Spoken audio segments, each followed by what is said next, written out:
Mereka bilang ini Rp1.000. Ya kan?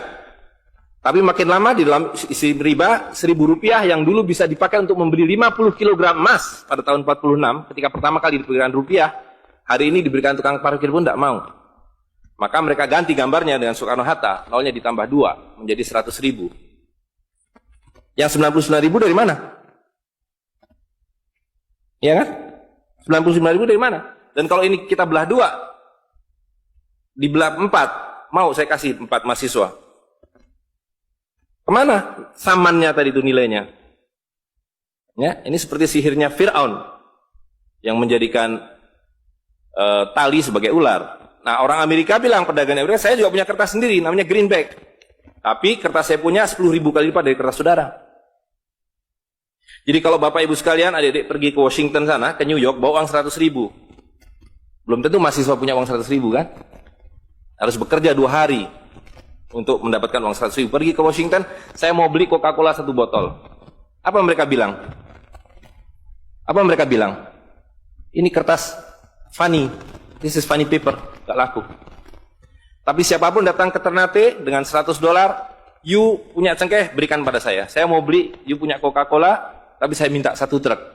Apa yang kita lakukan? Kita berikan Coca-Cola 1 truk, karena mereka bilang, mereka bisa yakinkan kita, selembar kertas mereka 10.000 kali lipat dari lembar kertas kita. Dan mereka bilang, kita punya kertas tidak laku, mereka punya kertas laku di seluruh dunia. Betul nggak? Dengan cara itulah seluruh cengkeh Ternate habis. Pala Ternate habis. Seluruh kekayaan Ternate habis, hanya diganti dengan byte komputer.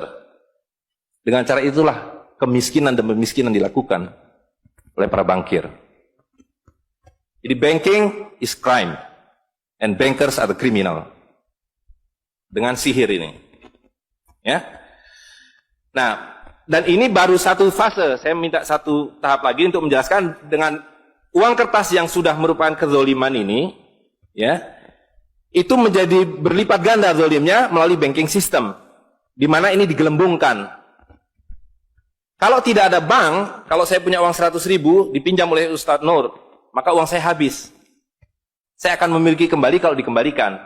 Tapi dengan banking system, kalau uang ini saya hutangkan, dia beranak pinak. 20 kali lipat. Uang 100 miliar, kalau ditaruh di bank, maka bank detik itu mencatatkan dalam bukunya punya uang 100 miliar. Betul nggak? Dan itu dilegalisir oleh pemerintah. Bahwa you boleh mengakui itu sebagai milikmu. Dan bagi bank, uang titipan ini liability. Maka dia harus sewakan.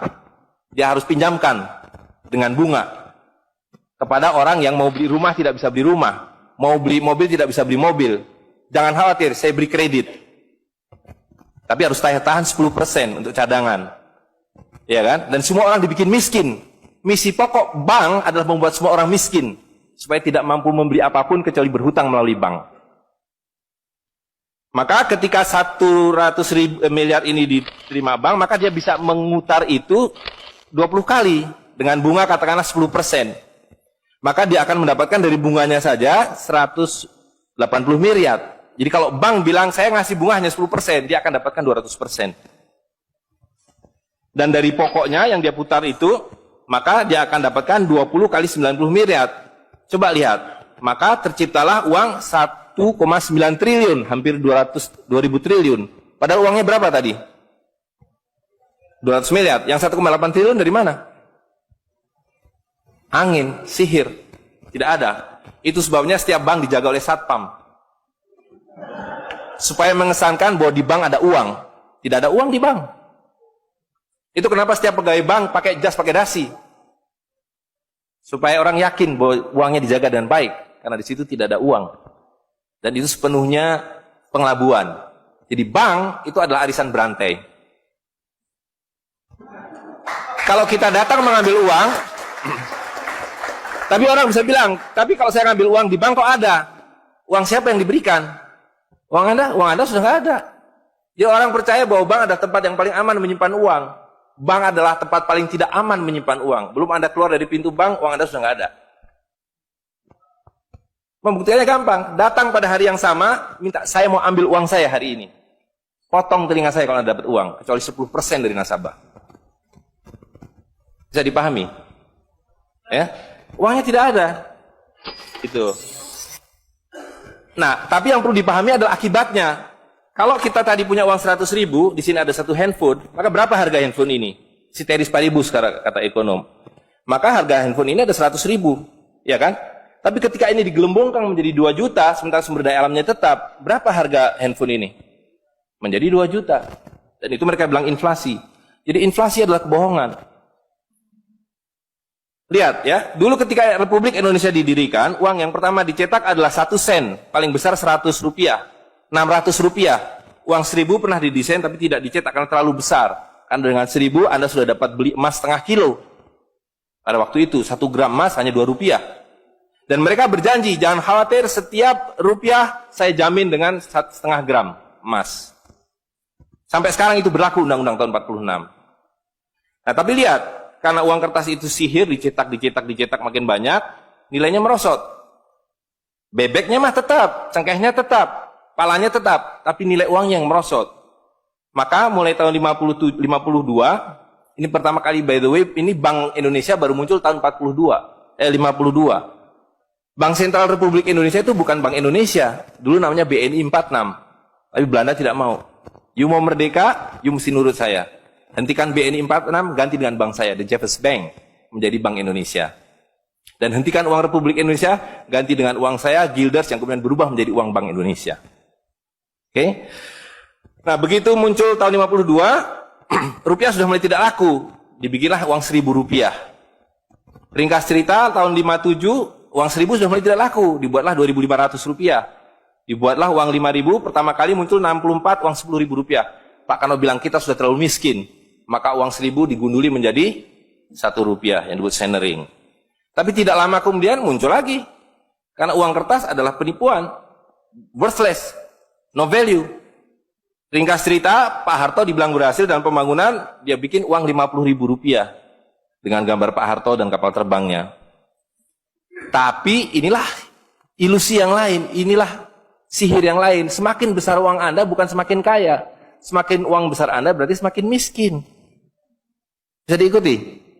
Maka ketika terjadi krismon, rupiah makin tidak laku, harus dibikin uang 100.000.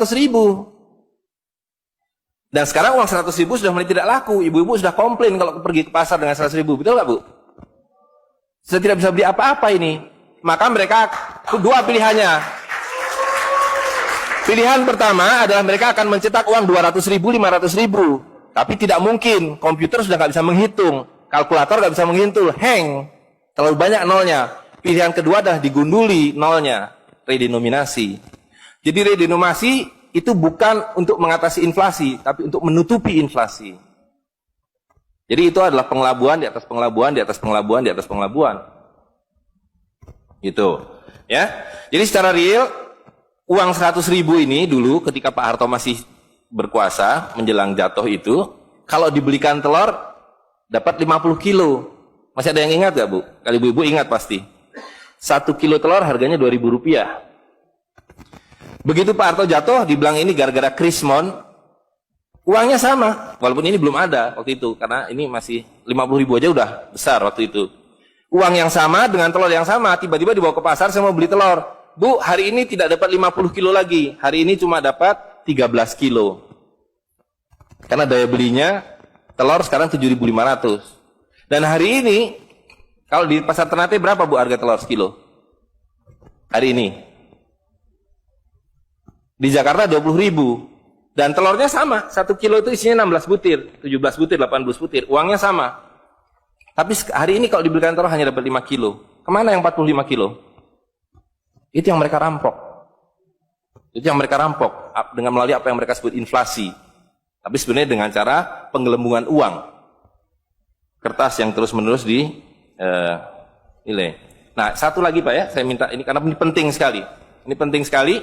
Nah, sistem zalim ini kemudian difikskan dalam satu sistem politik yang disebut nation state pada level global, kan judulnya kan globalisasi uang. Jadi negara bangsa itu diciptakan oleh para bankir pada abad ke-20. Jadi waktu Indonesia merdeka, Singapura merdeka, Malaysia merdeka, Afrika merdeka, itu bukan kemerdekaan spontan, tapi didesain.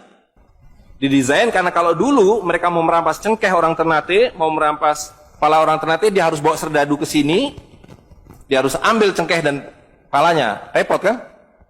Maka dengan menciptakan uang kertas, mereka tetap bisa mengambil cengkeh orang Ternate, mengambil pala orang Ternate tanpa harus kirim serdadu di sini. Dan karena itu saya kasih merdeka. Tapi satu mesti bikin bank sentral, kedua pakai uang kertas. Supaya saya tetap bisa membeli 1 barel minyak Anda dengan harga 4 sen dolar. Karena mencetak uang ini biayanya hanya 4 sen, 500 rupiah. Ya, jadi berapapun harta yang kita punya bisa dibeli dengan cara itu. Nah, lalu tadi saya sudah ceritakan uang kertas itu dimunculkan bersamaan dengan konsep negara nasional plus hutang negara. You boleh merdeka tapi you miskin. Rakyat penyakitan, rakyatmu bodoh. Tapi jangan khawatir, saya punya uang. Sekolahkan rakyatmu, bikin pembangunan, saya kasih hutang. Ya kan? Nah, jadi tugas pemerintah itu, republik, adalah satu, mengambil hutang dari bank, menghabiskan utang itu, melalui apa yang disebut APBN. Lalu dulu mereka tanya, jadi bagaimana saya membuat APBN? Jangan khawatir, sekolahkan anak-anak pintar kamu ke Berkeley, ke Chicago, ke Harvard. Mereka dididik untuk membuat pembangunan. Lalu dikasih paket hutang, dan diajari, kalau nggak bisa, kirim konsultan seperti John Perkins dan sejenisnya. Lalu ada satu pertanyaan, bagaimana kami membayar hutang kami kalau begitu? Mereka bilang, you punya 200 juta rakyat, pajaki rakyat kalian. Pajaki rakyat kalian. Kalian punya pala, punya cengkeh, habisi hutang kalian. Karena you membayar hutang, kalau kita hutang 5 miliar dolar setiap tahun, apa mereka kasih berkoper-koper dolar? Apa yang mereka kasih ke kita? Mereka hanya mengetik di komputer 5 miliar dolar, ting, masuk ke Bank Indonesia. Nanti Bank Indonesia tinggal kirim ting ke Bappenas, Bappenas ting ke departemen-departemen itu.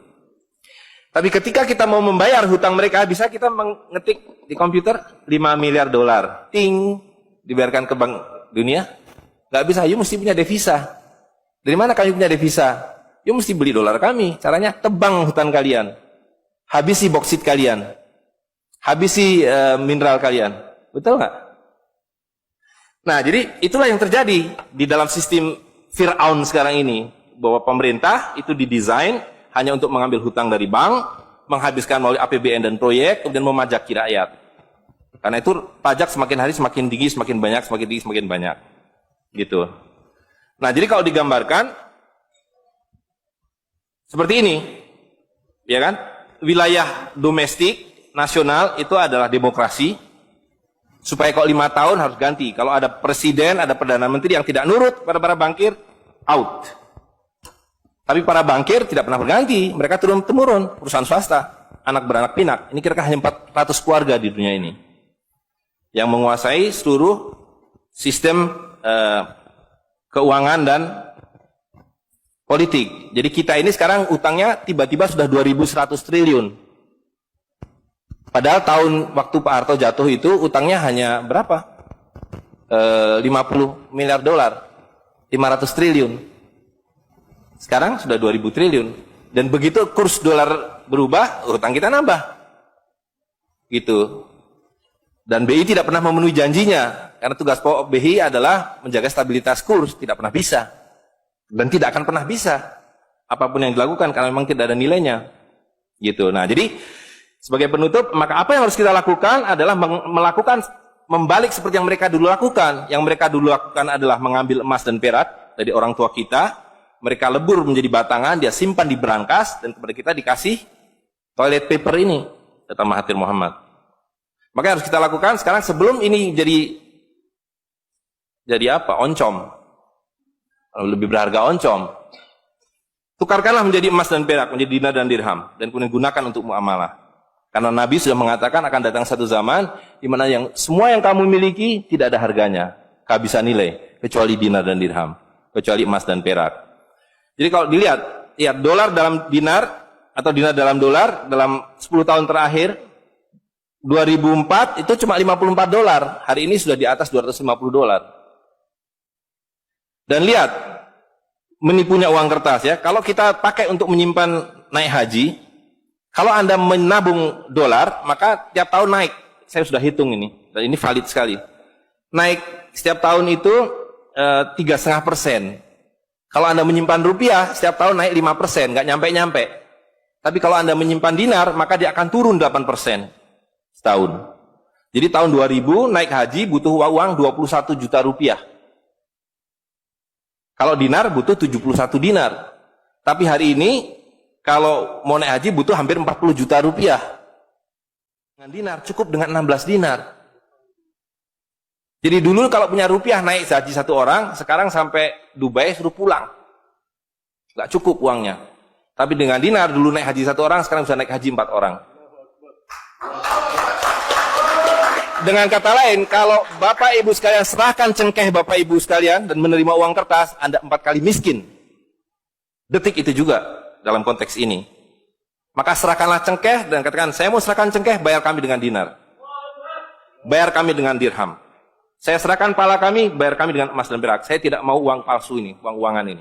Saya mau uang yang sebenarnya, uang dari Rasul SAW. Ya, gitu. Dan harga minyak ini palsu semua. Dibilang minyak naik turun naik, tidak ada yang minyak naik. Kalau dengan dolar dia naik terus, tapi dengan dinar dia flat. Sekali lagi, bahwa sumber daya alam itu terbatas, maka alat tukar pun harus terbatas. Jadi ketika kita menggunakan kertas ini digelembungkan. Tapi ketika Anda menggunakan emas dan perak ini sama. Maka sekali dia punya alat tukar, nilai tukarnya dari zaman Rasulullah SAW seekor kambing, hari ini 1 dinar dapat seekor kambing. Zaman Nabi dapat seekor ayam 1 dirham, hari ini dapat seekor ayam. Tidak ada yang berubah. Sekali lagi pemiskinan itu adalah dibikin oleh sistem. Dan tadi sudah disampaikan bahwa dari tahun ke tahun di dalam slide yang sebelumnya dalam penjelasan itu bahwa dinar dan dirham itu selalu dicetak oleh para sultan. Jadi lihat, ketika para sultan berkuasa, para sultan berikan emas dan perak pada rakyat. Para sultan kemudian disingkirkan, diganti oleh para bankir, emas dan perak mereka ambil, diberikan kertas. Itu yang terjadi dari abad ke-19. Maka alhamdulillah pada hari ini kita melihat bahwa kesultanan sudah kembali dengan dinar dan dirham.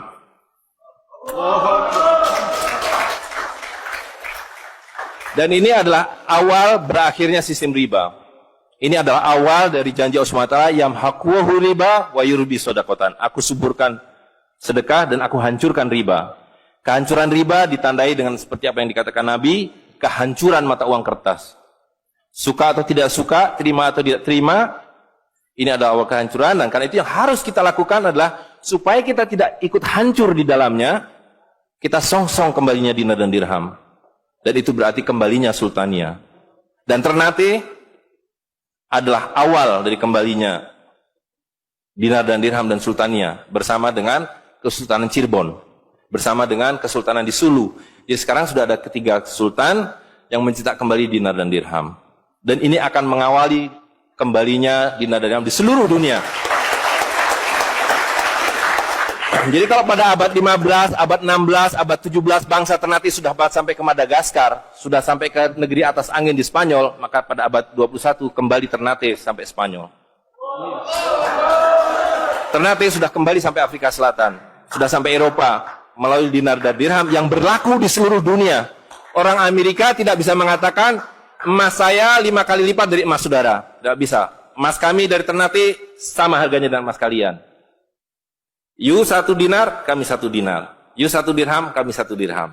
Itulah keadilan. Ya. Jadi karena itu Bapak Ibu sekalian, yang terakhir sekali saya ingin sampaikan, dinar dan dirham yang kita bicarakan ini tidak ada artinya kalau berhenti hanya di dalam ruangan ini. Dinar dan dirham harus segera berkemerincing di kota Ternate. Dan Anda semua yang harus memulainya. Tadi 2 orang sudah menyatakan diri sebagai relawan Jawara, jaringan wirausahawan dan pengguna dinar dirham Nusantara. Maka dalam waktu sebentar, insya Allah di Ternate, dari 2 orang ini akan menjadi 2.000 orang yang menggunakan dinar dan dirham. Ya, dari 2.000 akan menjadi 200.000. Seluruh penduduk Ternate menggunakan dinar dan dirham. Dan Kanjeng Sultan dari beberapa waktu yang lalu sudah mulai membagikan zakat dalam dirham. Jadi di Ternate itu sekurangnya sudah ada 1.000 orang memiliki koin dirham yang dibagikan oleh Sultan. Dan itu adalah awal. Ini baru awal, dari kembalinya Islam dan berakhirnya kezaliman. Jadi sekali lagi Bapak Ibu sekalian, marilah segera ya ular-ular Fir'aun itu kita akhiri dengan cara yang sangat mudah, yaitu kita mentaati perintah Allah SWT. Allah SWT mengatakan wa halalul bai' wa harramar riba. Aku halalkan berdagang dan aku haramkan riba. Dan uang kertas adalah riba par excellence. Di dalam uang kertas ini ada 2 riba sekaligus. Ya, jadi saya kira itu saja. Saya mohon maaf mengambil waktu agak terlalu banyak, tapi ini penting karena supaya clear semuanya. Ya, karena ini baru pertama kali dibicarakan di Ternate. Demikian, assalamualaikum warahmatullahi wabarakatuh.